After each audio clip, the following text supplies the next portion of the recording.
श्रीकरांनी ते झेलले आणि श्रीमुखटी लावून महाप्रसाद म्हणून आरोग्याना केले। त्याच्याच निमित्ताने श्री चक्रधर महाराजांनी श्रीप्रभूंना निमित्त करून आणि ज्ञानशक्तीचा स्वीकार केला। ज्ञानशक्ती स्वीकारल्यानंतर दुसऱ्या दिवशी तळेगावला वस्ती झाली।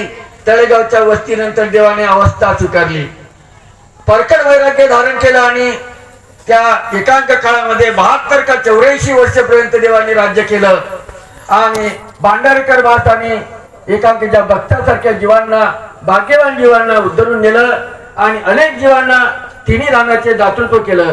एकांक काळ संपल्यानंतर जेव्हा मेहकरला देव आले, मेहकरच्या कालावधीत देवाने पायसाला त्रिदोष नातून प्रेम द्यावं हा मनोधर्म धरला आणि मेहकरून देव पैठणला गेले। पैठणला गेल्यानंतर भोगावती जवळ देवाला आसन झालं आणि तिथं 5ही अवतार मिळाले।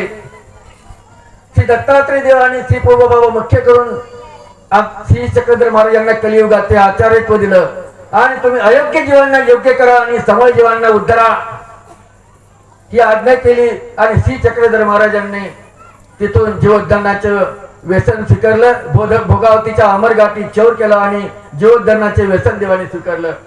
जीवोद्धरणाचे व्यसन स्वीकारल्यानंतर प्रथम बायसांना प्रेमदान दिलं आणि उभय गंगा तीरी देव राज्य करू लागले।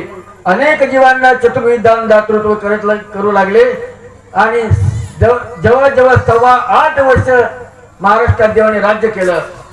असे परमेश्वर जीवाच्या उद्धरणासाठी अवतरतात, जीवाला ज्ञान दातृत्व करतात आणि ज्ञान दातृत्व करून आणि या संसारापासून, या चतुर्विध दुःखापासून मुक्त होण्याचा उपाय सांगतात। पण आम्ही जीवजात अनंत सृष्टीपासून परमेश्वर अवतरून आणि आपल्याला ज्ञान देत आले आहेत।